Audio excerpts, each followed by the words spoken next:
Hey guys, I hope y'all are having a lovely Friday afternoon. I am Patricia, and this is my nipple. Say hi, nipple.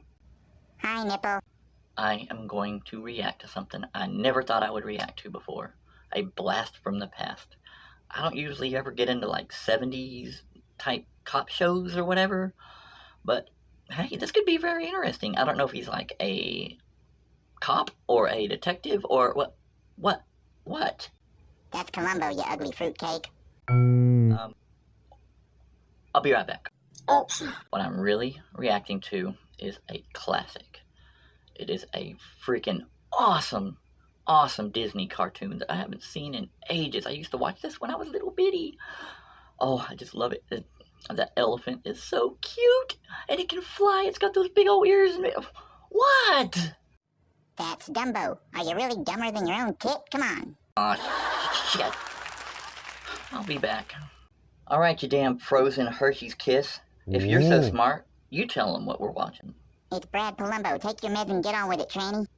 This sharp nipple gets to the point.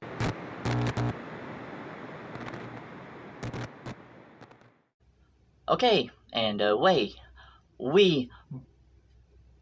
There is growing concern in this country and fear about deadly attacks against transgender Americans. Today is Transgender Day of Remembrance, honoring those in the transgender community who have lost their lives to acts of hate. As a community, as a movement, as people, we need your help to end this epidemic of violence. Ooh. This shocking narrative really tugs at the heartstrings of all good-minded people and is used frequently in the debate over transgender issues. But where does it come from? And is it actually true? We're gonna break that down today in this video. But first, welcome back to my channel. I'm Brad Polumbo. I cover all the craziest things on the internet, in politics, and in the LGBT community from a center-right, moderate perspective. If you're new here, do consider subscribing and drop a like if you find this video interesting or insightful, and comment with your thoughts. Now let's dive into this narrative about the trans murder epidemic. I've seen this repeated so much in online spaces and in political rhetoric that I honestly was curious where it came from and how it started, and now we even have the Vice President of the United States and the President of the United States parroting this claim and this language, so it's really made it. It's been about as successful a messaging campaign. A recent edition of this report was recently released, and it identifies 33 The Transgender Day of Remembrance. I think it is a good thing. I'm not really a trans activist, but I love the Trans Day of Remembrance because it is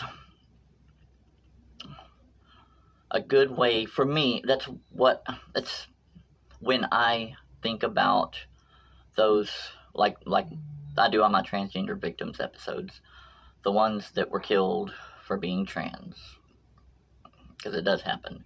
The transgender community actually seems to be below the average, meaning they're less likely than your typical American to be killed in a given year. You don't have to take my word for it. I did the math, and I'm going to show you exactly how I reached this conclusion. So in 2022, we don't have full 2023 data yet, the U.S. murder rate was 6.3 per 100,000 people, according to FBI statistics. So, killed, regardless of whether there was any animus proven to be involved in terms of it being anti-transgender in its motivation. Anyway, that's relative to an estimated 1.6 million transgender people in the United States, according to the UCLA's Williams Institute. If you do some basic math and compare the amount of murders said there to the population we know that exists, you get a murder rate for transgender Americans of about 2.06 per 100,000, which is actually way below the average. Now, the Human Rights Campaign does absolutely know that they don't document every possible death or killing of a transgender person, and that their list is not exhaustive. They just do their best to find every example from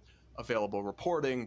For example, HRC cites the killing of a transgender man named Banko Brown as one instance of the anti-trans murder epidemic. But even a pretty brief Google search reveals that Banko was killed by a security guard while shoplifting at a Walgreens after allegedly threatening to stab the guard and charging towards him. according to CNN. And notably, the security guard has not been charged with a crime specifically related to causing Brown's death. Brown's death is still, of course, sad, and I'm sure he'll be missed by loved ones and friends, and we all wish that situation could have been avoided. Yet there's a world of difference between the story of innocent transgender people being targeted in an anti-transgender murder epidemic that we hear from HRC and the actual facts of many of the cases that it cites. Now, the analysts and activists in the LGBT community, they're not fools. They're not stupid. They surely know that their data doesn't mean what they say it means, and doesn't mean what reporters and journalists always claim that it means. So why don't they correct them? Why don't they stop misleading the public about emotionally fraught and really important issues? The simplest answer, of course, is to maintain their own relevance and raise money. It's a lot easier to get donors to break out their checkbooks when you're warning them about an epidemic of anti-trans murders than if you were to go to them, hat in hand, and say, well, actually, transgender people are murdered at a significantly below average rate compared to the overall American. It doesn't have quite the same ring to it, or the urgency to inspire donations, even though it's the truth. The second explanation for why they would mislead the public, why they would tug on our heartstrings with a false narrative like this, is arguably more sinister. In its report, HRC very explicitly ties this so-called supposed epidemic of anti-trans murders to their partisan agenda. They draw a bright red line between supposedly anti-trans legislation like bills restricting drag performances to adult attendees and legislation segregating high school sports by sex. Such bills ingrain discrimination and hate into law,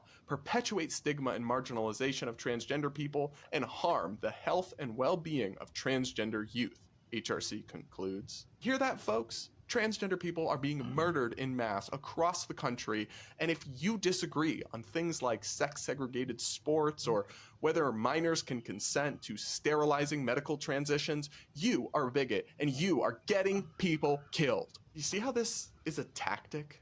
Do you see how they're weaponizing the tragic and premature death of transgender Americans to try to shut down and stifle debate? I mean, they literally attack the media for treating trans issues as if there's any legitimate debate. Like, there is, though, on some of this stuff. And are we really supposed to believe that somebody like Benko Brown wouldn't have died if more male transgender students because there are significantly less transgender people? Huh?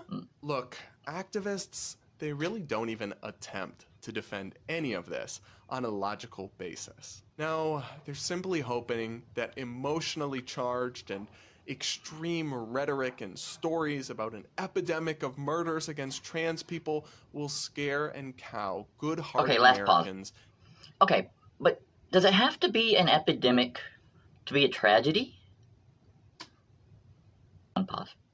Into submission. And unfortunately, all signs suggest right now that this dishonest approach is working a treat. Alright guys, that's it for this video. I'm Brad Polumbo. Do drop a like if you found this interesting or informative, and comment with your thoughts below. I will see you all in my next video. Do consider subscribing, and if you're not sick of me yet, you can check out more of my content here or here to keep watching my videos. But regardless, thanks for watching, and I'll see you all next time. Okay guys, now, first things first, I've got to say thank you for watching my video, because I know it's got to be a pain in the ass to sit through my videos. So, Mr. Brad Polumbo,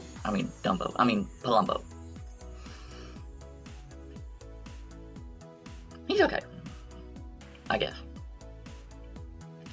I got what he was getting at, what he was saying. I'm gonna trust him on all the math stuff, because I tried to do it in my head, and I'm usually a calculator, but today I haven't really had my Wheaties yet, so I don't even, all I know is the basics, you know, like 2 + 2 is 8 and all that shit, so. Can you even spell your own name? Shut up, nipple. Alright, so, yeah, Brad's not too bad. I can tell that he really is not a big fan of the trannies. I've never seen anything from Brad before this video right here. This is first reaction. So, from what I've seen so far, he doesn't really seem like he's just a hater. I could be wrong, so don't at me, but Maybe he is, but he doesn't really come across as just a flat-out hater, but I don't like it when people do that. Come on, Brad. You want to make your stance known.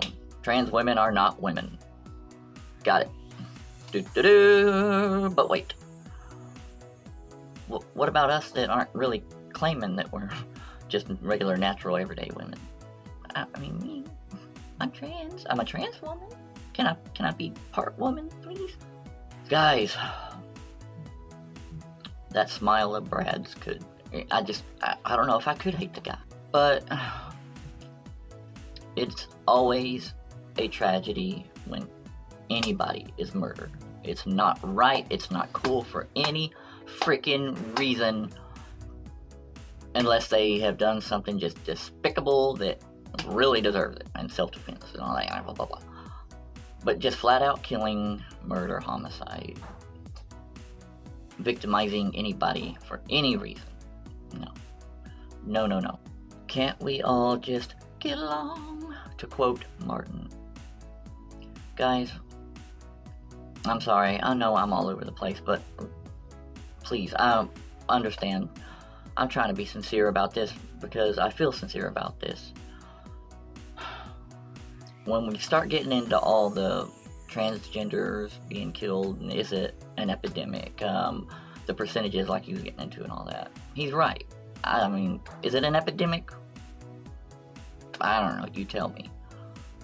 What are we, trans, like less than 1% of the population of this country? So, all the numbers that he crunched and all that, I'll take his word for it. Whether you define it as an epidemic or not, it's not right, okay? A lot of these trans women get killed because they don't disclose how they are. And the guy freaks out. That whole trans panic defense back in the day, it's still there. It didn't go anywhere. We just don't call it, we just don't say that anymore. For whatever reason. Because society likes to pretend like it doesn't happen, but it does. Who am I to say what's right or wrong? Is there even a right or wrong of this whole silly debate? Is one side right and one wrong? Should there even be a debate? What do you think, Nipple? Less debating, less hating, lots more masturbating. For once we actually agree, you little frozen Hershey kiss. I love you.